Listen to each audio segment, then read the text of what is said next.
Hello friends, welcome back. आप सभी का बहुत बहुत स्वागत है आपके अपने यूट्यूब चैनल ऑनलाइन ज्ञान संग्रह में। तो यदि आप बिहार में बीपीएससी या विशिष्ट शिक्षक है तो आप लोग के अवकाश का नियम बदल चुका है। अभी के इस वीडियो में हम लोग डिटेल्स में आप लोग को आपके नए अवकाश का नियम बताने वाले हैं। साथ ही साथ आप जितने भी विशिष्ट या बीपीएससी शिक्षक हैं उन सभी को अब कितना सीएल, एसएल, मेडिकल, मातृत्व अवकाश और ईएल मिलेगा, सारा कुछ हम लोग इस वीडियो में डिस्कशन करने वाले हैं। तो चलिए आप लोग को लेकर के चलते हैं अगले स्लाइड पे और आप लोग को डिटेल्स में दिखाते हैं कि आप लोग को कितना कितना सारा छुट्टी मिलेगा। आप लोग चैनल पे नए होंगे तो सब्सक्राइब कर लीजिएगा, वीडियो पसंद आए तो लाइक शेयर करिएगा। चलिए हम लोग आप लोग को पहले डिटेल्स में बिहार सेवा संहिता अवकाश नियम को बताते हैं। और उससे पहले ये जो बिहार सेवा संहिता अवकाश नियम जो वायरल किया जा रहा है ये कब से शुरू हुआ है, तो जब से जो है बात करिएगा माननीय शिक्षा मंत्री श्री सुनील कुमार जी ने एक सवाल का जवाब दिया है जिसमें जो बीपीएससी शिक्षकों से संबंधित है कि उनको अभी जो उनका प्रोबेशन पीरियड है उसमें जो है उनको कौन कौन सा अवकाश मिल सकता है। और बेसिकली ये जो सवाल पूछा गया था ये सवाल पूछा गया था यहाँ पे संदीप सौरभ जी के द्वारा। और सवाल पूछा गया था कि परिवीक्षा अवधि के दौरान चिकित्सा अवकाश उनको मिल सकता है या नहीं मिल सकता है। तो इसको लेकर के उन्होंने स्पष्ट तौर पर जवाब दिया था और यहाँ पर उनके द्वारा बताया गया था कि परिवीक्षा अवधि में जो भी यहाँ पर उनको अवकाश मिलेगा उस पर जो है यहाँ पर उनका जो नियमावली है उसके अनुरूप मिलेगा। जिसके बाद यहाँ पर उस नियमावली की खोज होने लगी जिसके तहत यहाँ पर शिक्षकों को अवकाश मिलता है। तो वही आप लोगों के लिए डिटेल्स में लेकर के आ चुके हैं। तो चलिए हम लोग बढ़ते हैं आगे की तरफ और आप लोग को डिटेल्स में सारा एक एक करके बताते हैं। चलिए हम लोग एक एक करके सारा यहाँ पे आप लोग को कौन कौन सा अवकाश मिलता है, कौन से नियम के ऊपर मिलता है। तो नियम 152 के तहत आप लोग को अवकाश मिलता है जिसमें छुट्टी का अधिकार पूर्वक दावा नहीं किया जा सकता है या पूरी तरह से समक्ष प्राधिकार के विवेक पर निर्भर करता है। अब यहाँ पे देख सकते हैं बिहार सेवा संहिता जो कि 1 दिसंबर 1952 से लागू है और इसके अनुसार ही आप लोग को जो है यहाँ पे बिहार में जितने भी कर्मचारी है चाहे वो नियोजित हो नियमित हो जो भी हो सभी को इसी के हिसाब से अनुमान्य अवकाश मिलता है। आगे हम लोग चलते हैं। सबसे पहले हम लोग बात कर लेंगे जो यहाँ पर आप लोग का सीएल है उसकी। तो यहाँ पे वित्त विभाग के ज्ञापांक संख्या 6926 दिनांक 28/7/1973 के अनुसार एक कैलेंडर वर्ष में कुल 16 दिनों के आकस्मिक अवकाश का प्रावधान किया गया है। यानी कि आप लोग को टोटल 16 दिनों का सीएल मिलेगा, चाहे आप नियोजित हो नियमित हो किसी भी तरह के शिक्षक हो या फिर कर्मचारी हो तो आप लोग को 16 दिनों का सीएल मिलेगा। उसके बाद यहाँ पर है कि 8 दिनों तक ही आकस्मिक अवकाश स्वीकृत की जा सकती है। ये यहाँ पर आप लोग को समझने वाली चीज़ है। 8 दिनों तक लिया जा सकता है, लेकिन अगर छुट्टी और रविवार वगैरह मिला करके अधिकतम 12 दिनों की छुट्टी का उपभोग ये किया जा सकता है। लगातार 12 दिनों से अधिक होने पर उपार्जित यानी कि ईएल को जो है उसमें गणना शुरू कर दिया जाएगा। जैसे कोई अगर शिक्षक है जो कि 12 दिनों का सीएल लगाते हैं परंतु उनका जो है यहाँ पर उसके ज़्यादा उनका सीएल होना शुरू हो जाता है तो सिर्फ 12 दिनों के सीएल का कटौती किया जाएगा, बाकी उनका जो है यहाँ पे ईएल का कटौती किया जाएगा। ये यहाँ पे अब बताया जा रहा है। उसके बाद आकस्मिक अवकाश का उपयोग न होने पर व्याप्त लैप्स हो जाता है। यानी कि आप अगर एक साल में 16 छुट्टी नहीं लेते हैं तो अगले साल वो जोड़ करके नहीं दिया जाएगा, अब बल्कि वो जो है खत्म हो जाएगा। आपका विशेष अवकाश की बात करिएगा तो वित्त विभाग बिहार पटना के पत्रांक 1977 का यहाँ पे अगर बात करिएगा तो 4/4/1992 द्वारा नियमित महिला कर्मचारियों को प्रत्येक माह के 2 दिनों का विशेष आकस्मिक अवकाश का प्रावधान किया गया है जिसमें नियोजित शिक्षिका को भी सम्मिलित किया गया। तो बिहार में जितने भी 3 लाख नियोजित नियमित बीपीएससी वाले जो शिक्षिका है सभी को 2 दिनों का ऐच्छिक यहाँ पे उनको जो है स्पेशल अवकाश मिलेगा। अगला है प्रतिबंधित या ऐच्छिक आकस्मिक अवकाश। तो एक कैलेंडर वर्ष में 3 दिनों के प्रतिबंधित अवकाश का प्रावधान किया गया है। एक कैलेंडर वर्ष में सरकार द्वारा घोषित प्रतिबंधित अवकाश की सूची में इच्छा के अनुसार किन्हीं 3 अवकाश का उपयोग किया जा सकता है। उसके बाद आकस्मिक अवकाश का उपभोग न होने पर उसको जो है लैप्स कर दिया जाएगा यानी कि व्याप्त कर दिया जाएगा, यानी कि अगले साल वो आप लोग को नहीं मिलने वाला है। और इसके अंतर्गत जो है बीपीएससी और जो अभी विशिष्ट वाले बनेंगे शिक्षक वो यहाँ पे आएंगे। नियम 228, 230 और 248 को देखिएगा, ये उपार्जित अवकाश से संबंधित है। तो नियम 228 के अंतर्गत यहाँ पे आप लोग देख सकते हैं क्या क्या चीज़ है कि विश्रामावकाशी विभाग होने के कारण शिक्षक के मामले में चूंकि लगभग 60 दिनों का अवकाश यथा ग्रीष्म अवकाश, दशहरा, दीपावली, छठ पूजा इत्यादि का सामूहिक अवकाश होता है, शेष 305 दिनों में 22वें भाग के बराबर उपार्जित अवकाश दे होगा। यानी कि 305 का अगर 22 से विभाजन करिएगा तो आपका जो है लगभग यहाँ पे अगर बात करिएगा तो 13 यहाँ पर आता है। तो 13 दिनों का जो है यहाँ पे उपार्जित आप लोग को अवकाश मिलना चाहिए यहाँ पे। लेकिन यहाँ पे आप लोग को 11 दिन का अवकाश दिया जा रहा है अगर नियोजित है तो। यहाँ पे अगर इसको भाग करते हैं 305 को 22 से तो आप लोग का जो है 13 दिन मिलना चाहिए, लेकिन यहाँ पे मिलता नियोजित को 11 है। और जितने भी बीपीएससी और साथ ही साथ जो विशिष्ट शिक्षक होंगे उनको 13 दिनों का यहाँ पे मिलेगा अगर वो शिक्षक है तो। अगला यहाँ पे नियम देखेंगे तो नियम 230 के अंतर्गत यहाँ पर अर्जित छुट्टी अंशतः या समुची दी जा सकती है। ये यहाँ पे नियम 230 कहता है कि अर्जित छुट्टी जो है अंशतः या समुची, यानी कि कोई अगर चाहे तो एक एक करके ले सकता है या एक साथ पूरा ले सकता है, ये यहाँ पर बताया जा रहा है। उसके बाद अगला नियम 248 क की अगर बात करेगा तो छुट्टी शुरू होने के पूर्व के पूर्ववर्ती 10 महीनों में औसत मासिक वेतन के बराबर वेतन दे होगा। यानी कि औसत कर करके दिया जाएगा और 10 महीने को औसत मासिक वेतन के बराबर ही यहाँ पे दिया जाएगा। ये यहाँ पर आप लोग का उपार्जित अवकाश से संबंधित है। अगला यहाँ पर है आधे वेतन पर की छुट्टी नियम, यानी कि ये हाफ पेपर जो है यहाँ पर है निजी काम के लिए या स्वास्थ्य प्रमाण पत्र पर ये जो है आप लोग को मिलेगा। सरकारी सेवक को प्रति वर्ष 20 दिनों का आधे वेतन पर की छुट्टी दिए जाने का प्रावधान है और इसकी गणना निम्न प्रकार से की जाएगी।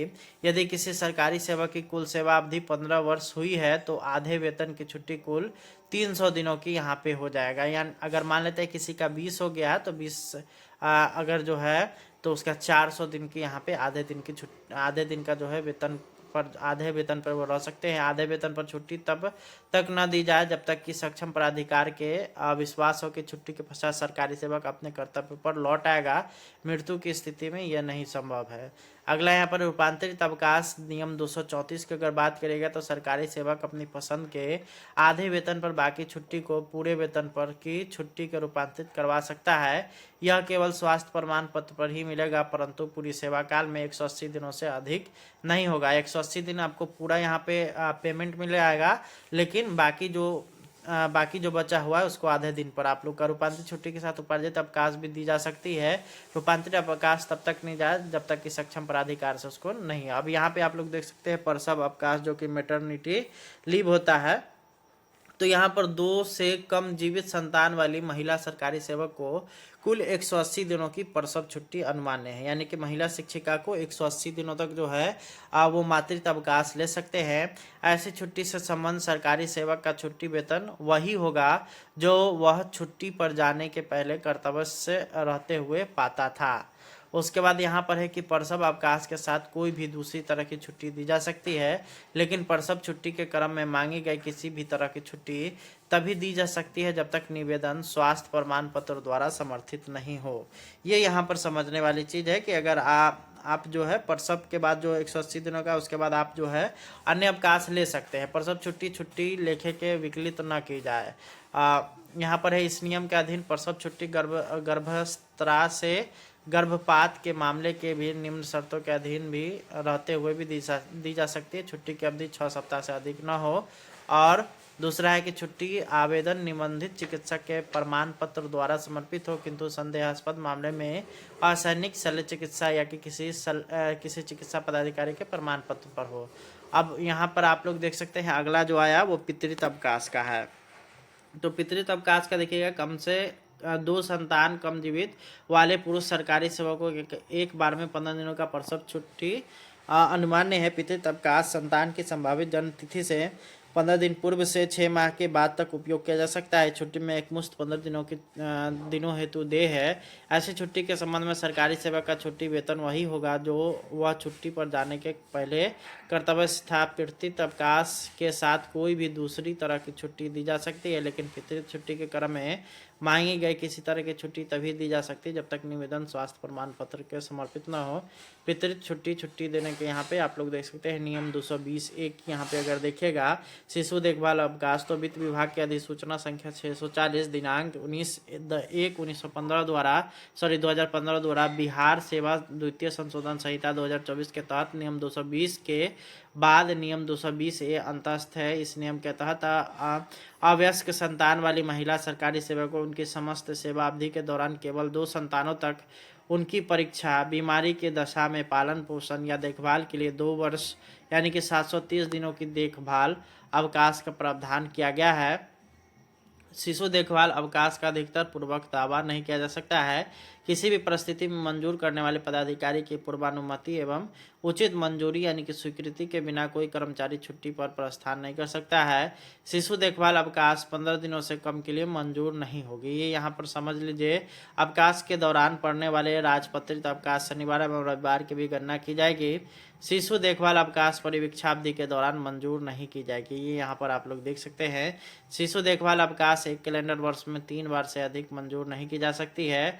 ऐसी छुट्टी से संबंध सरकारी सेवा की छुट्टी वेतन वही होगा जो कि वह छुट्टी पर जाने से पहले कर्तव्य से रहते हुए पाता था। शिशु देखभाल अवकाश अवधि में मूल वेतन, महंगाई भत्ता एवं मकान किराया भत्ता ही दे होगा। अगला यहाँ पर है कि परिवहन भत्ता या नियत भत्ता भुगतान नहीं किया जाएगा। ये यहाँ पर इसमें देख सकते हैं। उसके बाद है नियम, यहाँ पर आप लोग देख सकते हैं विशेष परिस्थिति के लिए जब कोई अन्य अवकाश आवेदक के जिम्मे शेष नहीं है, ऐसी छुट्टी देखे के विकलित नहीं की जा सकती। ऐसी छुट्टी में कोई छुट्टी वेतन अनुमान्य नहीं है। छुट्टी मंजूर करने के लिए शक्तिमान प्राधिकारी किसी अनुमान्य छुट्टी के साथ या क्रम में असाधारण छुट्टी दे सकता है और बिना छुट्टी के अनुपस्थित की कालावधि के भूतलक्षी प्रभाव के साथ असाधारण छुट्टी में रूपांतरित कर सकता है। अगला यहाँ पर हम लोग देखेंगे, तो यहाँ पर आप लोगों के लिए पूरा डिटेल्स में यहाँ पर छुट्टी आ चुका है। अब अगला जो है सेवा के 3 वर्ष के कम पूर्ण होने की स्थिति में अधिकतम 3 माह का असाधारण अवकाश देय होगा। सेवा के 1 वर्ष पूर्ण होने पर क्षय एवं कुष्ठ रोग के इलाज हेतु अधिकतम 18 माह का असाधारण अवकाश देय होगा। अवकाश के वापस आने के क्रम में 3 वर्ष की सेवा पूर्ण करने का बॉन्ड भरकर देना होगा, अन्यथा की स्थिति में प्राप्त वेतन का 10 गुना ब्याज सहित सरकार को भुगतान करना पड़ेगा। अब उसके बाद फिर जो है आप लोग को देखना होगा एक्स्ट्रा ऑर्डिनरी सैलरी, यहाँ पे असाधारण अवकाश यहाँ पर आप लोग का है कि नियम 76 के लगातार 5 वर्ष के अधिक कर्तव्य से अनुपस्थित रहने पर सेवा समाप्त की जाएगी, भले ही पूर्व स्वीकृत अवकाश पर हो। वेतन वृद्धि पिछले 12 माह में लगातार 6 माह की सेवा पूर्ण होने पर ही अनुमान्य होगा। अध्ययन अवकाश की अगर बात करेगा तो 5 वर्ष की सेवा पूर्ण होने पर अनुमान्य, परंतु सेवानिवृत्ति के 3 वर्ष पूर्व देय होगा। न्यूनतम 12 महीने और अधिकतम 24 महीने, विशेष परिस्थिति में 29 महीने तक बढ़ाया जा सकता है और ये अवैतनिक सवैतनिक दोनों तरीके से मिल सकता है। छुट्टी स्वीकृत करने सक्षम पदाधिकार बिहार नियमावली 21 के अधीन चतुर्थ आकस्मिक और प्रतिबंधित ऊपर के स्तर कैसे पता है जिसके अधीन संबंधित सरकारी सेवक कार्यरत है, जैसे एचएम हो गया। आकस्मिक एवं प्रतिबंधित से संबंधित अन्य अवकाश जिस पदाधिकारी के अधीन संबंधित कर्मी कार्यरत है उसकी अनुशंसा पर संबंधित विभाग अध्यक्ष यहाँ पर होगा। और उसके बाद आगे हम लोग देखेंगे। इसके बाद यहाँ पे आप लोग देख सकते हैं कन्हैया प्रसाद के द्वारा जारी किया गया पत्र था, जिसमें यहाँ पे बताया गया है कि कौन कौन सा जो है अवकाश पर जो है आप लोग को सैलरी मिलेगा और कौन कौन से पे नहीं मिलेगा, और साथ ही कौन कौन से अवकाश आप लोग ले सकते हैं। तो किसी सरकारी सेवक को पितृत्व अवकाश की स्वीकृति मैटरनिटी के संभावित तिथि से 15 दिन पहले से 6 महीने बाद की अवधि के बीच लगातार 15 दिनों के लिए स्वीकृत किए जाने का प्रावधान है। तदनुसार आवेदन प्राप्त होने पर पितृत्व अवकाश का स्वीकृति के मामले में गुणदोष के आधार पर निर्णय लिया जाए। सामान्यतः परीक्षामान अवधि में पितृत्व अवकाश को डिस्करेज किया जाए, यानी कि इसको नहीं दिया जाए। यानी कि आप अगर अभी आप परिवीक्षा अवधि में है तो आप लोग को ये नहीं मिलेगा। उसके बाद महिला सरकारी सेवक को मात्र 2 संतानों के लिए मातृत्व अवकाश की स्वीकृति दी जा सकेगी, जो अवकाश प्रारंभ होने की तिथि से लगातार 180 दिनों तक होगी। उसके बाद अगला है कि बिहार सरकार वित्त विभाग के पत्र संख्या 640 दिनांक 19/1/2015 जो बिहार सेवा द्वितीय संशोधन संहिता 2024 के परिप्रेक्ष्य में शिशु देखभाल साधारणतः परिवीक्षा अवधि के दौरान मंजूर नहीं की जाएगी। यहाँ पर शिशु देखभाल अवकाश जो है वो नहीं दी जाएगी, लेकिन बाकी अगर यहाँ पे मातृत्व अवकाश की बात करिएगा तो वो सभी को मिलेगा। उसके बाद है कि बिहार सरकार के विद्यालय में 6 दिवसीय कार्य व्यवस्था, इसलिए विद्यालय अध्यापक को प्रत्येक कैलेंडर वर्ष में 16 दिनों का आकस्मिक अवकाश अनिवार्य है होगा, परंतु नियुक्ति वर्ष में जितने महीने इन्होंने काम किया हो उतने महीने का समानुपातिक आकस्मिक अवकाश से ही अनुमान्य किया जाएगा। मातृत्व अवकाश, पितृत्व अवकाश, शिशु देखभाल अवकाश एवं उपार्जित अवकाश अवैतनिक अवकाश है, परंतु भत्तों का भुगतान सरकार द्वारा निर्गत प्रावधान के अनुरूप किया जाएगा। बिहार सेवा संहिता के नियम 152 के अनुसार छुट्टी का अधिकार पूर्वक दावा नहीं किया जा सकता है। यदि लोक सेवा के लिए नितांत आवश्यक हो तो छुट्टी स्वीकृत करने हेतु सक्षम प्राधिकार अपने विवेक से इस पर किसी प्रकार के छुट्टी को अस्वीकृत या रद्द कर सकते हैं।